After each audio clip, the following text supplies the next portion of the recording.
या देवी सर्वभूतेषु मातुर्गरूपेण संस्थिता नमस्तस्यै नमस्तस्यै नमस्तस्यै नमो नमः। ओम दुम दुर्गाय नमः। आप सभी को माघ गुप्त नवरात्रि की हार्दिक शुभकामनाएं। मां भगवती जगदम्बा सदैव अपनी कृपा आप पर बनाए रखें। आज है 19 जनवरी 2026 और दिन है सोमवार और आज से प्रारंभ होगा शक्ति की आराधना का पावन पर्व गुप्त नवरात्रि। तो आज गुप्त नवरात्रि का पहला दिन है और पहले दिन मां शक्ति के स्वरूप मां काली की अर्थात कालिका की पूजा की जाती है। पौराणिक मान्यताओं के अनुसार मां कालिका कलयुग की जागृत देवी मानी जाती है। मां काली को दुष्टों का संहार करने वाला माना जाता है। मां काली की पूजा गुप्त तरीके से की जाती है। तो आज की वीडियो में आप जानेंगे कि मां काली की पूजा किस प्रकार से करनी चाहिए, मां का मंत्र क्या है और किस प्रकार से किस विधि से मां की आराधना करें। मां काली की कथा क्या है। तो नवरात्रि के पहले दिन की पूजा विधि से संबंधित संपूर्ण जानकारी आपको आज की वीडियो में शेयर करने वाली हूँ और इसके साथ ही माँ काली की कथा भी। तो वीडियो को अंत तक जरूर देखिए। और अब आप सुनेंगे 10 महाविद्याओं में से पहली महाविद्या माँ काली की कथा। पौराणिक कथा के अनुसार माँ काली की उत्पत्ति जगत जननी जगदम्बा माँ अम्बा के ललाट से हुई थी। कथा के अनुसार शुंभ निशुंभ दैत्यों के आतंक का प्रकोप बहुत अधिक बढ़ चुका था। उन्होंने अपने बलशाली एवं महाबली असुरों द्वारा देवराज इंद्र सहित अन्य समस्त देवता गणों को निष्कासित कर दिया और स्वयं उनके स्थान पर आकर उन्हें प्राण रक्षा हेतु भटकने के लिए छोड़ दिया। दैत्यों द्वारा आतंकित देवताओं को ध्यान आया कि महिषासुर ने इंद्रपुरी पर जब अधिकार कर लिया तब देवी दुर्गा ने ही उनकी मदद की थी। तब वे सभी दुर्गा जी का आवाहन करने लगे। फिर उनके इस प्रकार आह्वान करने से देवी प्रकट हुई और शुंभ और निशुंभ के अति शक्तिशाली असुर चंड तथा मुंड दोनों का एक घमासान युद्ध में नाश कर दिया। चंड मुंड के इस प्रकार मारे जाने और अपनी बहुत सारी सेना का संहार हो जाने पर दैत्यराज शुंभ ने अत्यधिक क्रोधित होकर अपनी संपूर्ण सेना को युद्ध में जाने की आज्ञा दे दी तथा उनसे कहा कि आज 86 उदयुक्त नामक दैत्य सेनापति एवं कंबु दैत्य के 84 सेना नायक अपनी वाहिनी से घिरे युद्ध के लिए प्रस्थान करें। कोट वीर्य कुल के 50, धौम्र कुल के 100 असुर सेनापति मेरे आदेश पर सेना एवं कालक, दौहार्द, मौर्य और कालकीय असुरों सहित युद्ध के लिए कूच करे। अत्यंत क्रूर दुष्टाचारी असुर राज शुंभ अपने साथ सहस्त्र असुरों वाली महासेना लेकर चल पड़ा। उसकी भयानक दैत्य सेना को युद्ध स्थल में आता देखकर देवी ने अपने धनुष से ऐसी टंकार दी कि उसकी आवाज से आकाश और समस्त पृथ्वी गूंज उठी। पहाड़ों में दरारें पड़ गईं। देवी के सिंह ने भी दहाड़ना प्रारंभ कर दिया। फिर जगदम्बिका ने घंटे के स्वर से उस आवाज को दुगना बढ़ा दिया। धनुष, सिंह और घंटे की ध्वनि से समस्त दिशाएं गूंज उठी। भयंकर नाद को सुनकर असुर सेना ने देवी के सिंह और मां काली को चारों ओर से घेर लिया। तदनंतर असुरों के संहार एवं देवगणों के कष्ट निवारण हेतु परम पिता ब्रह्मा जी, भगवान विष्णु, महेश, कार्तिकेय, इंद्रादि देवताओं की शक्तियों ने रूप धारण कर लिए और समस्त देवों के शरीर से अनंत शक्तियां निकलकर अपने पराक्रम एवं बल के साथ मां दुर्गा के पास पहुंची। तत्पश्चात समस्त शक्तियों से घिरे हुए शिव जी ने देवी जगदम्बा से कहा कि मेरी प्रसन्नता हेतु तुम इन समस्त दानव दलों का सर्वनाश करो। तब देवी जगदम्बा के शरीर से भयानक उग्र रूप धारण करके चंडिका देवी शक्ति रूप में प्रकट हुई। उनके स्वर में सैकड़ों गीदड़ों की भांति आवाज आती थी। असुर राज शुंभ और निशुंभ क्रोध से भर उठे। फिर देवी काली की ओर युद्ध हेतु बढ़े। अत्यंत क्रोध में चूर उन्होंने देवी पर बाण, शक्ति, शूल, फरसा आदि अस्त्रों शस्त्रों द्वारा प्रहार करना प्रारंभ कर दिया। फिर देवी ने अपने धनुष से टंकार की और अपने बाणों द्वारा उनके समस्त अस्त्र शस्त्रों को काट डाला जो उनकी ओर बढ़ रहे थे। मां काली फिर उनके आगे आगे शत्रुओं को अपने शूल आदि के प्रहार द्वारा विदीर्ण करती हुई खटवांग से कुचलती हुई समस्त युद्ध भूमि में विचरने लगी। सभी राक्षसों चंड मुंडादि को मारने के बाद उसने रक्त बीज को भी मार दिया। शक्ति का यह अवतार एक रक्त बीज नामक राक्षस को मारने के लिए हुआ था। फिर शुंभ और निशुंभ का वध करने के बाद भी जब काली माँ का गुस्सा शांत नहीं हुआ तब उनके गुस्से को शांत करने के लिए भगवान शिव उनके रास्ते में लेट गए और काली माँ का पैर उनके सीने पर पड़ गया। शिव पर पैर रखते ही माता का क्रोध शांत होने लगा। 10 महाविद्याओं में माँ काली प्रथम रूप है। माँ काली जी का स्वरूप अत्यंत विकराल, अभयंकारी और मंगलकारी है। माँ काली का ये स्वरूप असुरों का नाश करने वाला है। यदि कोई व्यक्ति गुप्त नवरात्रि के दौरान माँ काली की पूजा करता है तो उसके ऊपर आसुरी शक्तियों का कोई असर नहीं होता है। माँ काली की पूजा करने वाले व्यक्ति को रूप, यश और जय की प्राप्ति होती है। समस्त सांसारिक बाधाएं खत्म हो जाती है। माँ काली ने चंडमुंड का संहार किया था, इसलिए इन्हें चामुंडा के नाम से भी जाना जाता है। माँ काली अपने गले में मुंडमाला धारण करती हैं।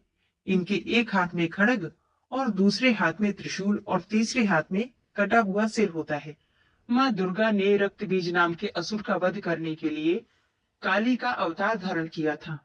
10 महाविद्याओं में माँ काली प्रथम देवी है, तो गुप्त नवरात्रि में प्रथम दिन माँ काली की आराधना की जाती है। जो लोग तंत्र शक्तियां प्राप्त करना चाहते हैं उन्हें गुप्त नवरात्रि के पहले दिन विशेष रूप से माँ काली की पूजा करनी चाहिए।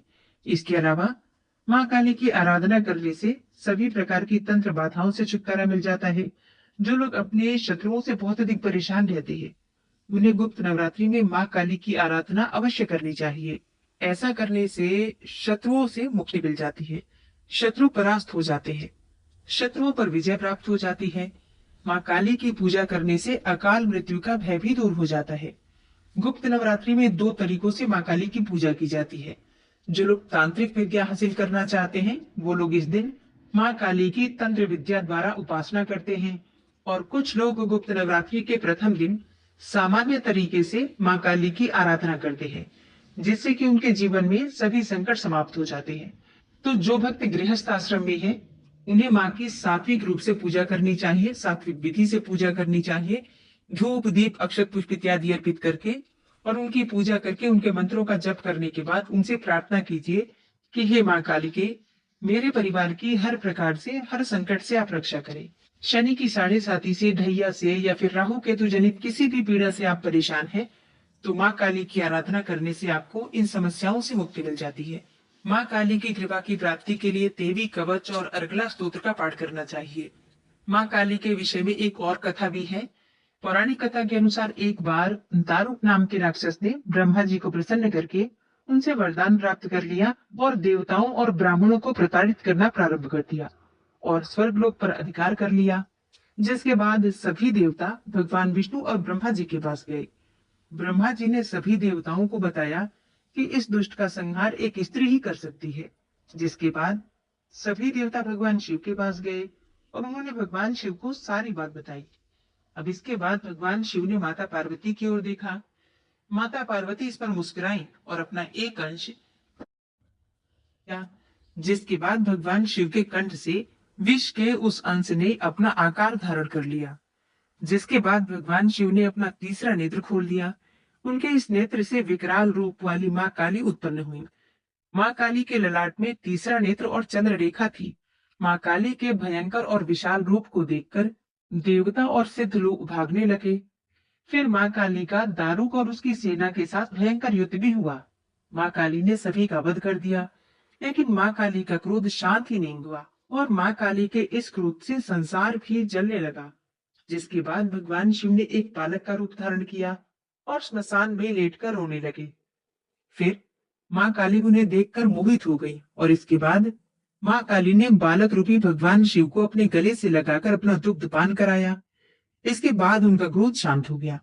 तो इस प्रकार से माँ काली की उत्पत्ति की बहुत सारी कथाएं हैं, लेकिन माँ काली की पूजा की विधि बिल्कुल एक ही है।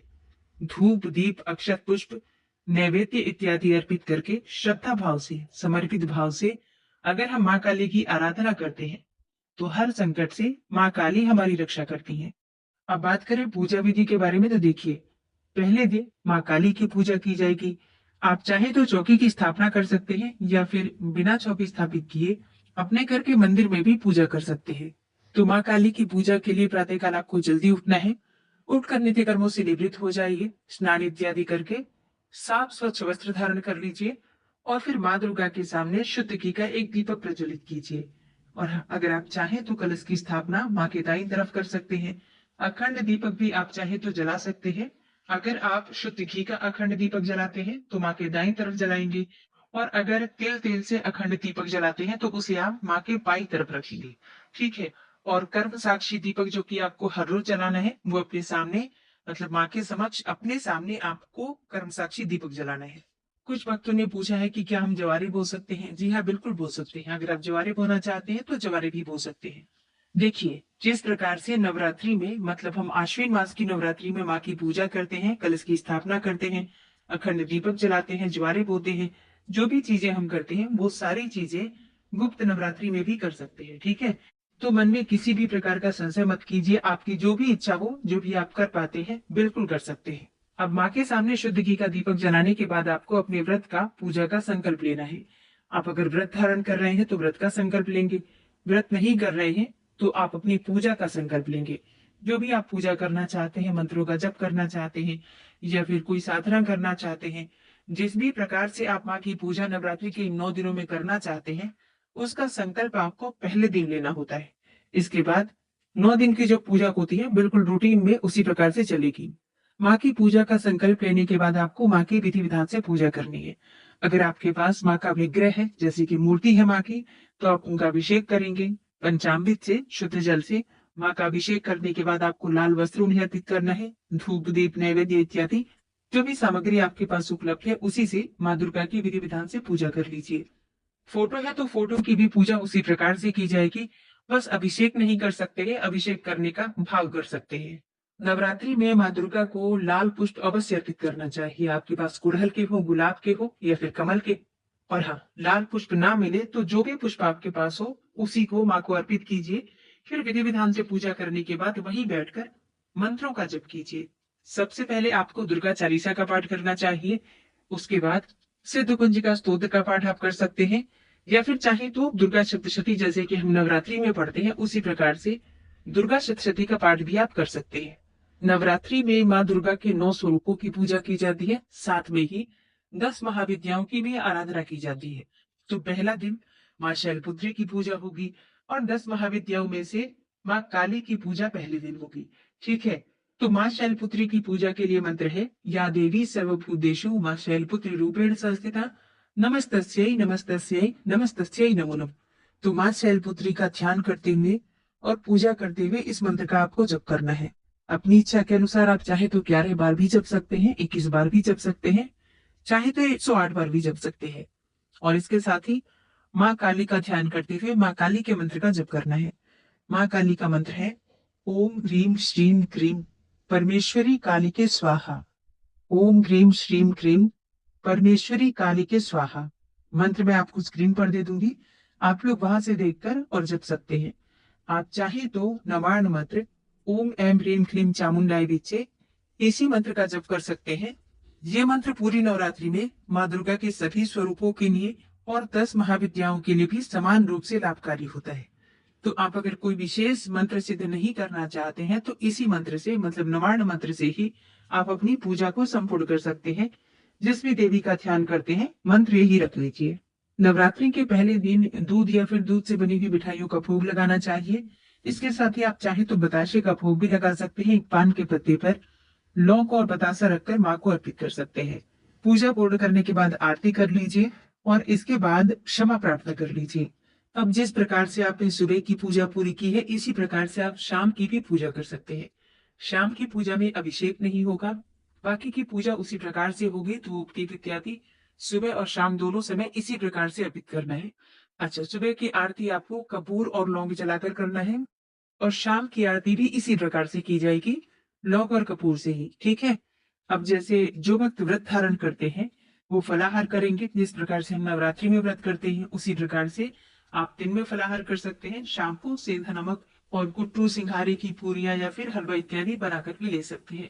मतलब आपको ध्यान रखना है, अगर आप व्रत करते हैं तो एक समय आप नमक खा सकते हैं, जैसे कि हम बाकी नवरात्रि में करते हैं। लेकिन अगर आप व्रत नहीं कर रहे हैं तो ऐसे में आप पूजा करने के बाद शुद्ध और सात्विक भोजन कर सकते हैं। बिना लहसुन प्याज का भोजन आपको पूरी नवरात्रि में करना है, इस बात का आपको ध्यान रखना है। तो दोस्तों, ये है आज की वीडियो। उम्मीद करती हूँ आपके लिए उपयोगी होगी। इसी प्रकार से हर रोज आपको वीडियो मिल जाएगी, पूछो कमेंट बॉक्स में लिख सकते हैं। वीडियो और चैनल पर पहली बार आए हैं तो सब्सक्राइब करके जय श्री राधे।